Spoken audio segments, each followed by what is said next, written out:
Ayan, dyan na ba ako? Dyan si Kamimay ninyo, ang inyong lulang gala. Ayan, welcome to Kamimay 23 Family Mix Vlog.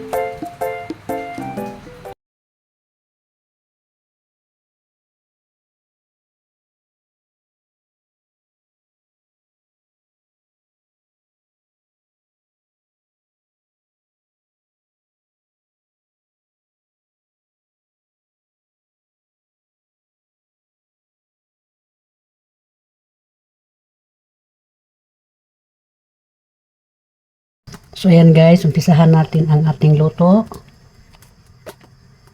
Lalagyan muna natin ng mantika. Ang ginagamit ko is itong mantika na to.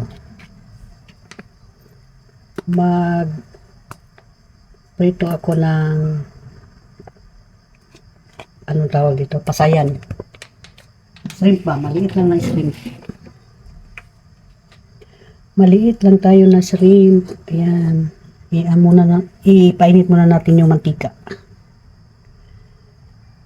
Pag mainit na siya guys, lagyan na natin siya ng garlic.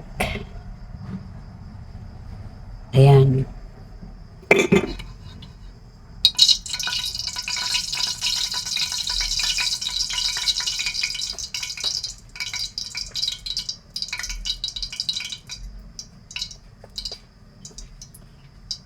At dahil ako lang mag-isa, so ang gawin ko is iprito ko ang ating shrimp.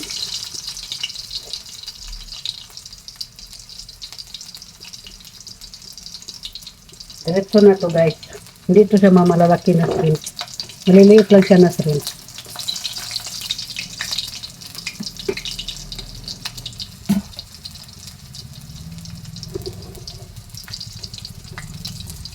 Ayan, ayan, ayan, ayan.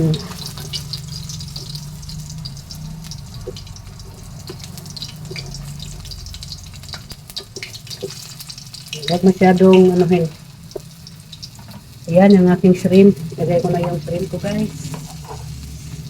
Yung maliliit ko lang na shrimp ito.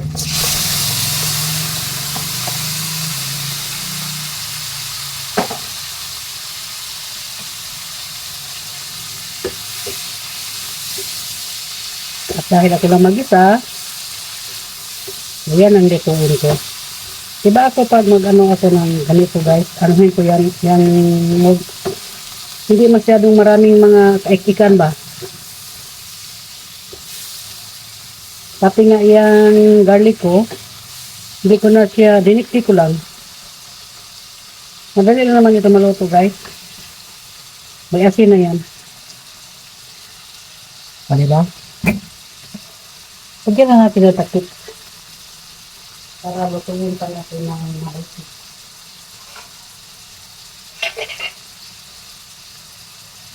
Lagyan ng takip.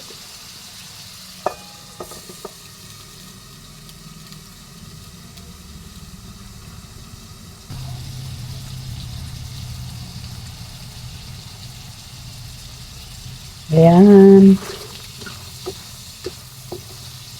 Dapat ito maluto.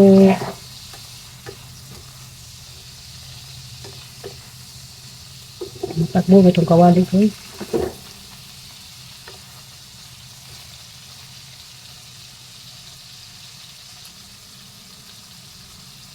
So malapit na yung maluto guys. Madali lang. Simple recipe lang yan. Basta lagyan mo lang siya ng garlic. Garlic at saka asin. Hindi naman masyadong maraming asin. Tapos isasawsaw ko lang yan sa patis at kalamansi. Yun lang ang simpleng luto ko. Hindi yan maraming kahit na marami pang ihalo dyan. Hindi na. Mas simple lang siya. Simple kasi may gulay pa ko doon eh. So yan lang po. So luto na yan guys.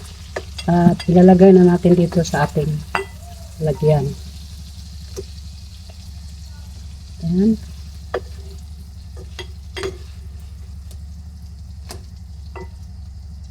Ayan. Ilan lang ito. Tinapos ko na lang, prito ko na lang siya. Hindi na ako kabilis magluto ng ating pasayan or shrimp. Oops. Ala, hulog pa yan. Oops. Yan ang ating pritong shrimp or pritong pasayan.